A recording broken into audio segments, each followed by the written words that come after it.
달콤한 말씀, 행복한 하루. 오늘도 하나님 말씀 앞에 오신 강서 공동체 여러분들을 환영합니다. 오늘 우리가 함께 볼 말씀은 사무엘상 11장 1절에서 15절까지 말씀입니다. 암몬 사람 나하스가 올라와서 길르앗 야베스에 맞서 진침해 야베스 모든 사람들이 나하스에게 이르되 우리와 언약하자. 그리하면 우리가 너를 섬기리라. 암몬 사람 나하스가 그들에게 이르되 내가 너희 오른 눈을 다 빼야 너희와 언약하리라. 내가 온 이스라엘을 이같이 모욕하리라. 야베스 장로들이 그에게 이르되 우리에게 이래 동안 말미를 주어 우리가 이스라엘 온 지역에 전령들을 보내게 하라. 만일 우리를 구원할 자가 없으면 내게 나아가리라. 이에 전령들이 사울이 사는 기브아에 이르러 이 말을 백성에게 전하매 모든 백성이 소리를 높여 울더니 마침 사울이 밭에서 소를 몰고 오다가 이르되 백성이 무슨 일로 우느냐? 그들이 야베스 사람의 말을 전하니라. 사울이 이 말을 들을 때 하나님의 영에게 크게 감동되매 그의 노가 크게 일어나 한결이의 소를 잡아 각을 뜨고 전령들의 손으로 그것을 이스라엘 모든 지역에 두루 보내어 이르되 누구든지 나와서 사울과 사무엘을 따르지 아니하면 그의 소들도 이와 같이 하리라. 하였더니 여호와의 두려움이 백성에게 임하매 그들이 한 사람같이 나온지라. 사울이 베색에서 그들의 수를 세어보니 이스라엘 자손이 30만 명이요 유다 사람이 3만 명이더라. 무리가 와 있는 전령들에게 이르되 너희는 길르앗 야베스 사람에게 이같이 이르기를 내일 해가 더울 때에 너희가 구원을 받으리라 하라. 전령들이 돌아가서 야베스 사람들에게 전하매 그들이 기뻐하니라. 야베스 사람들이 이에 이르되 우리가 내일 너희에게 나아가리니 너희 생각에 좋을 대로 우리에게 다 행하라. 이튿날 사울이 백성을 3대로 나누고 새벽에 적진 한가운데로 들어가서 날이 더울 때까지 암몬 사람들을 치매 남은 자가 다 흩어져서 둘도 함께 한 자가 없었더라. 백성이 사무엘에게 이르되 사울이 어찌 우리를 다스리겠느냐 한 자가 누구니까 그들을 끌어내소서. 우리가 죽이겠나이다. 사울이 이르되 이날에는 사람을 죽이지 못하리니 여호와께서 오늘 이스라엘 중에 구원을 베푸셨음이니라. 사무엘이 백성에게 이르되 오라, 우리가 길갈로 가서 나라를 새롭게 하자. 모든 백성이 길갈로 가서 거기서 여호와 앞에서 사울을 왕으로 삼고 길갈에서 여호와 앞에 화목제를 드리고 사울과 이스라엘 모든 사람이 거기서 크게 기뻐하니라. 어제 본문 말씀은 사울이 왕이 되는 이야기를 보여주고 있었습니다. 그리고 나서 오늘 말씀은 야베스 땅에 전쟁의 위기가 찾아왔음을 보여주고 있습니다. 암몬 사람 나하스가 야베스를 점령하기 위해서 진을 치는 장면으로 오늘 본문이 시작되고 있는데요. 이 모습을 보고 야베스 사람들은 모두 나와서 그들 앞에 엎드려 언약을 맺겠다라고 이야기를 하고 있습니다. 여기 이 언약을 맺겠다는 것은 항복을 하겠다는 의미입니다. 당신들의 종이 되겠으니 받아주십시오라는 이야기죠. 하나님의 백성들이 이방 사람들에게 엎드려서 종이 되겠다고 구하고 있는 것입니다. 그러나 그들의 항복은 쉽게 받아들여지지 않습니다. 오히려 그들은 야베스 사람들을 조롱하면서 너희들의 모든 오른쪽 눈을 뽑아 버린 후에야 너희들을 종으로 삼아주겠다라고 이야기를 하고 있습니다. 이 모욕을 당한 야베스 사람들이 이렇게 답을 합니다. 3절 말씀입니다. 야베스 장로들이 그에게 이르되 우리에게 이래 동안 말미를 주어 우리가 이스라엘 온 지역에 전령들을 보내게 하라. 만일 우리를 구원할 자가 없으면 내게 나아가리라 하니라. 일주일만 시간을 달라고 야베스 사람들이 지금 구걸을 하고 있는 것입니다. 그리고 나서 그들에게 자신들에게 혹시나 구원할 자가 있는지를 찾아보겠다라고 이야기를 합니다.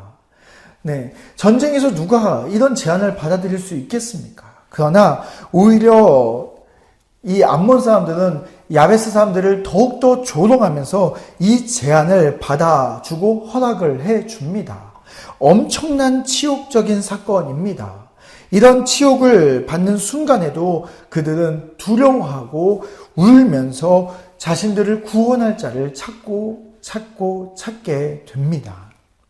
그러나 하나님의 백성의 이 치욕을 보고 두려워 떠는 것이 아니라 분노하는 분이 계셨습니다. 그분은 바로 그들의 하나님이었습니다. 그리고 또 한 사람, 하나님의 영이 임한 사울이 분노하게 됩니다.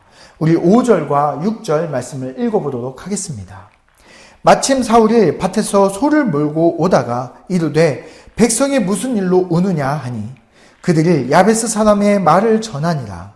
하나님의 영에게 크게 감동되며 그의 노가 크게 일어나. 네, 마침 사울이 하나님 앞에 엄청난 우연을 가장한 하나님의 역사가 시작이 됩니다.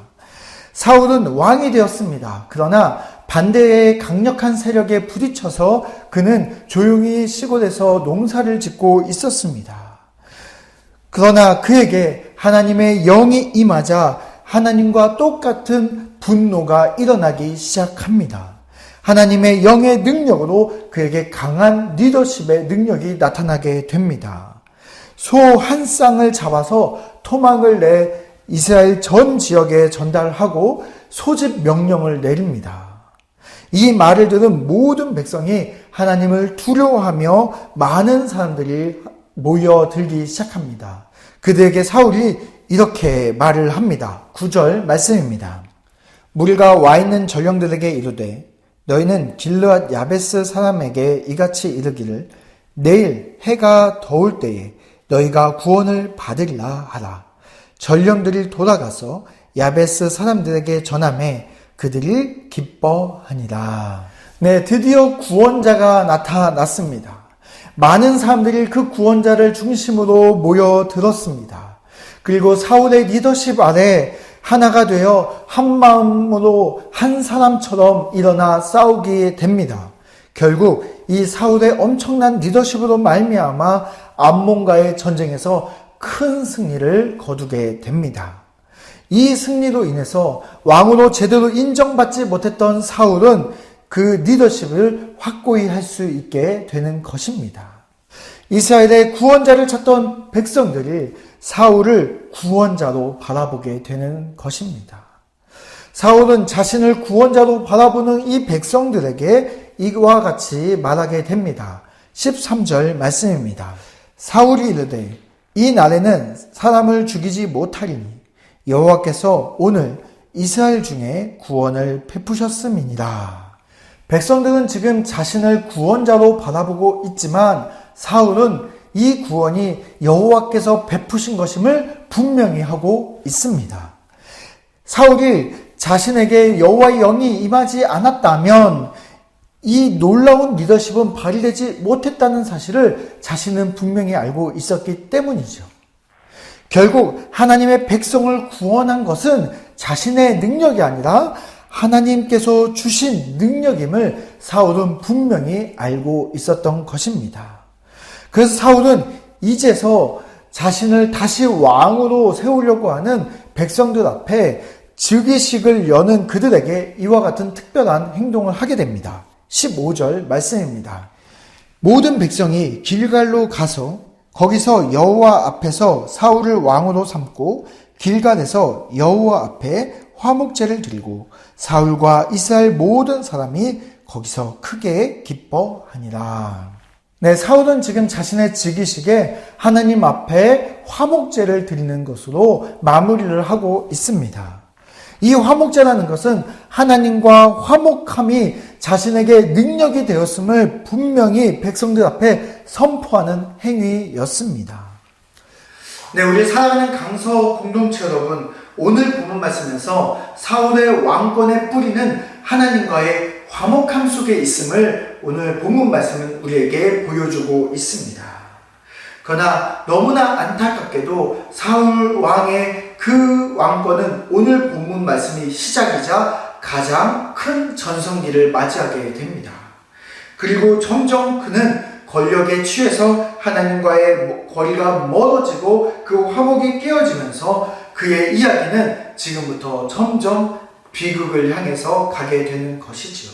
그리스도인 우리들에게 오늘 본문 말씀도 똑같이 적용됩니다. 하나님을 멀리한다는 것은, 하나님과의 화목함을 잃어버린다는 것은 우리가 모든 것을 잃어버린 것과 똑같습니다. 그래서 오늘 하루 하나님과 함께 동행하면서 하나님과 더 깊은 화목을 이루어가는 우리 강서 공동체 모두가 되시기를 바랍니다.